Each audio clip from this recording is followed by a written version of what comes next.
2020년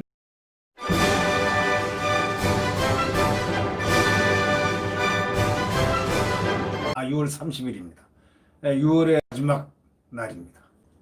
구독 버튼과 엄지를 눌러주시면 고맙겠습니다. 이 국회 예산처도 방통위도 이제 친여기구와 전부 완전히 하려는 독재 발상, 이런 제하에 또 문화일보가 오늘 사설을 냈습니다. 그 사설을 보면서 참으로 가슴이 먹먹해지는 느낌을 갖습니다. 이렇게 해야 되는 것인가? 이렇게 가야 되는 것인가? 정부 여당이 권력을 견제 비판하기 위해서 국회와 야당에게 주어진 최소한의 제도적 장치마저 이제 전부 무력화시키고 다 빼앗아 가려는 시도를 더불어민주당이 하고 있습니다. 지금 언론에서 다 나타나 있죠. 행정부도 장악하고, 행정부는 대통령이 있으니까 장악 좋죠. 사법부도 사실상 장악한 문재인 정권이 이제 국회 176석이라는 그 힘을 이용해 가지고 입법부는 물론 각종 헌법기관, 행정부 산하 위원회마저 전부 다 친여기구화하려는 의도가 노골적으로 지금 드러나 있습니다.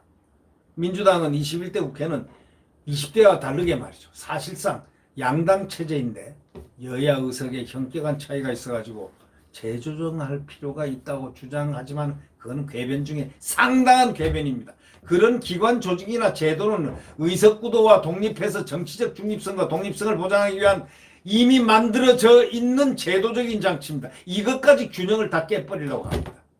정치 지형이 선거 때마다 바뀌는 건 조금씩 변화될 수는 있다.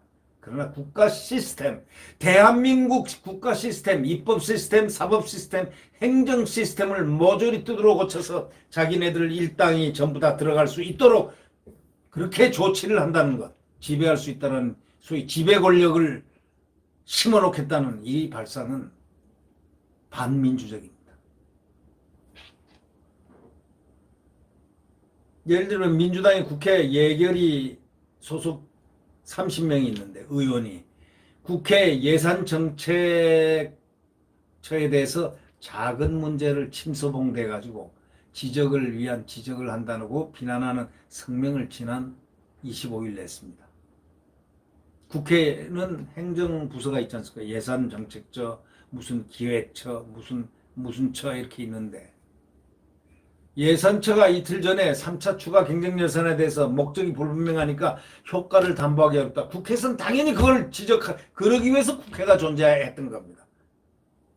그런 지적을 딱 하니까 보고서를 발간하는 데 대해서 바로 민주당 소속, 예결위 소속 의원 30여 명이 난리가 났습니다.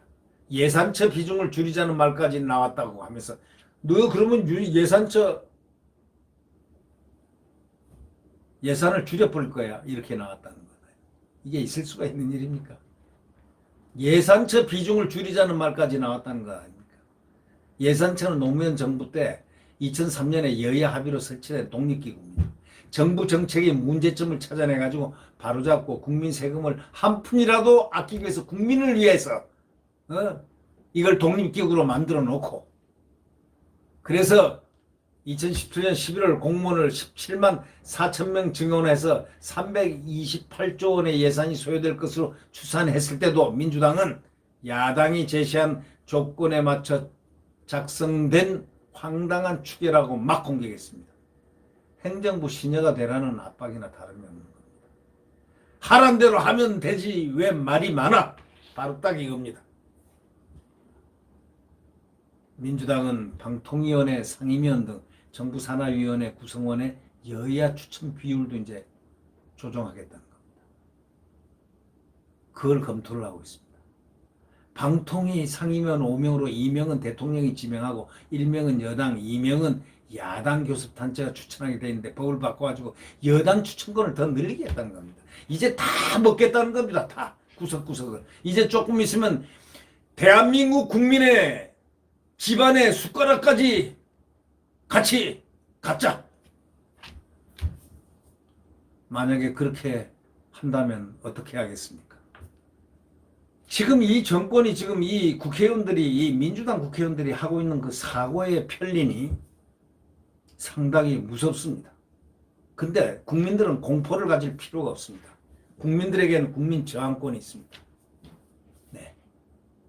정당하지 못하고 헌법에 반하는 그러한 일을 할 때는 국민에게는 저항권이 있습니다.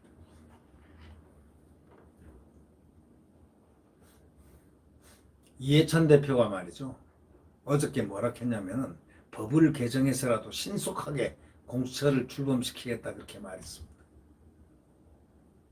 이분은 말이죠. 자기가 하겠다면 짐이 곧 법이다 하는 식으로 항상 말을 해도 그런 식으로 합니다. 이게 안 한다면 이렇게 해야겠어 하고 그걸 갖다가 뭐라고 얘기냐면 위협 커뮤니케이션. 위협의 커뮤니케이션이라고 합니다. 위협 커뮤니케이션. 공포감을 조성하면서 그래? 그럼 내가 마음대로 하겠어. 이런 발상, 이게 집권 여당의 대표가 할 소리입니까? 법을 개정해서라도 신속하게 공수처를 출범시키겠다. 야당의 공수처장 후보자 추천위원 추천권을 묵살시켜버리겠다는 그런 법을 만들겠다. 그런 얘기죠.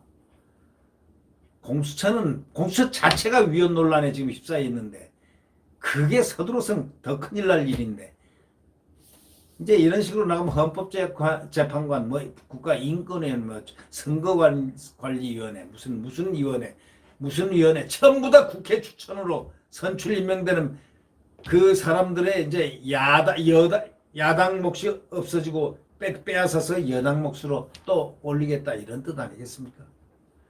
국회도 야당도 권력들놀이를 전부 다 이제 전락하게 되어 있습니다. 그런 정치 체제를 이른바 뭐라고 얘기합니까? 그게 전체주의 독재 국가라고 얘기를 하죠. 자, 우리가 그 길로 가는 것입니까? 국민 여러분들 눈을 부릅뜨고 잘 보셔야 될 것 같네요. 네. 오늘 6월 30일